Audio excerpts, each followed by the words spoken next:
Il est très facile de communiquer avec les plantes. On pourrait appeler ça une méditation végétale. C'est l'occasion de se débarrasser des idées fausses. Bien que centrales dans nos vies, les plantes ont peu occupé l'esprit des philosophes et les études récentes révèlent des processus inconnus de régénération, de reproduction ou de communication. Elles nous invitent à repenser les cycles, la vie, la mort, ou bien encore l'intelligence ou la conscience. Avez-vous cette idée en tête que les plantes ne sont pas très intelligentes et perceptives ? À travers cette expérience, je vous propose d'abandonner vos perceptions étouffées, vos sens limités et de renoncer à l'abstinence linguistique. Et bien sûr, corriger une erreur de perception et de vision. On va commencer la méditation végétale. Cassons les structures rigides entre le vrai et le faux. La méditation végétale est un exercice de reliance, d'ouverture à la présence des autres et donc à la réalité en tant que telle. Vous êtes déjà en communication avec les plantes tout le temps et les plantes communiquent déjà avec vous à tout moment. Tout l'oxygène disponible pour les organismes vivants vient des plantes. Vous respirez et vous métabolisez à chaque instant.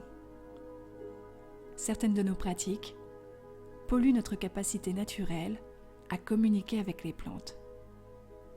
Pendant cette expérience, laissez quelques instants cette partie de vous qui sait tout et qui a tout le temps raison. Vous n'avez là aucun public ni personne à qui plaire. Dépolluez votre intelligence.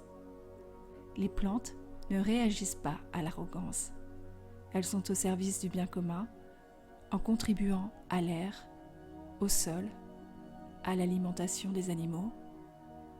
Elles peuvent aussi devenir médicaments ou fibres pour les vêtements. Actuellement, la plante n'est plus considérée comme un individu biologique passif déterminé par son environnement. Son statut a changé. Autrefois, simple élément de décor, la plante devient actrice, occupant le devant de la scène. Choisissez une plante, dans la nature ou à l'intérieur.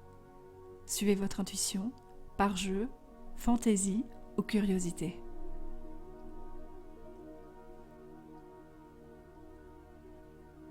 Tout d'abord, commencez par vous présenter à la plante.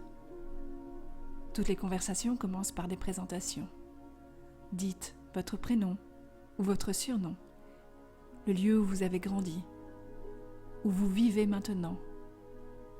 Présentez les personnes importantes pour vous. Parlez-lui de vos différentes incarnations, des vies passées ou de vos désirs dans le futur, pour cette vie-ci. Dites-lui ce que vous aimez, ce que vous aimeriez. Parlez aussi de vos luttes. Parlez-lui aussi du monde que vous aimeriez voir.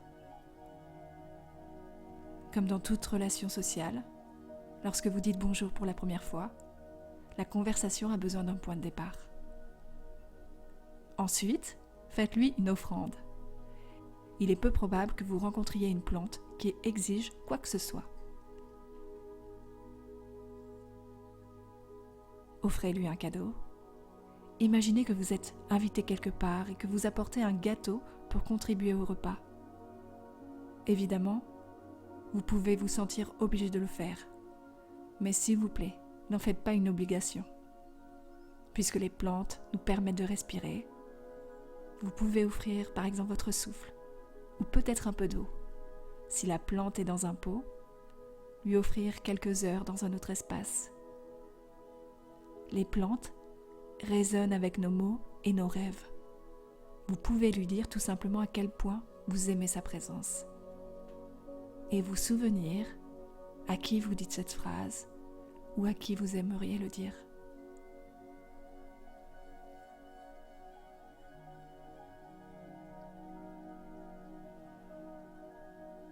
Maintenant, fermez les yeux.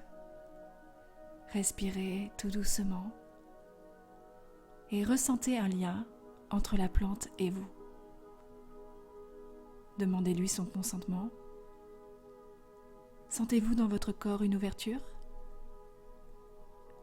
Une fois que vous avez le consentement de la plante, à son tour, elle se présente à vous.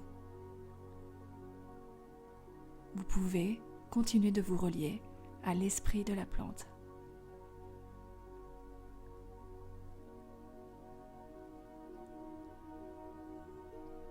La dernière étape est écouter la plante. Il peut s'agir d'un simple exercice de ressenti.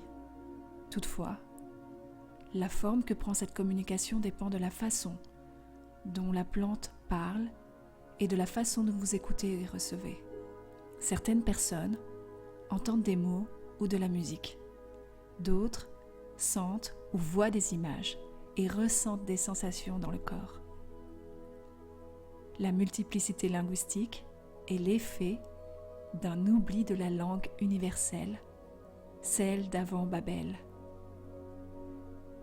Il ne s'agit plus seulement d'une voix, mais d'une multitude de voix héritées qui se propagent et rassemblent la communauté universelle des individus humains et non humains.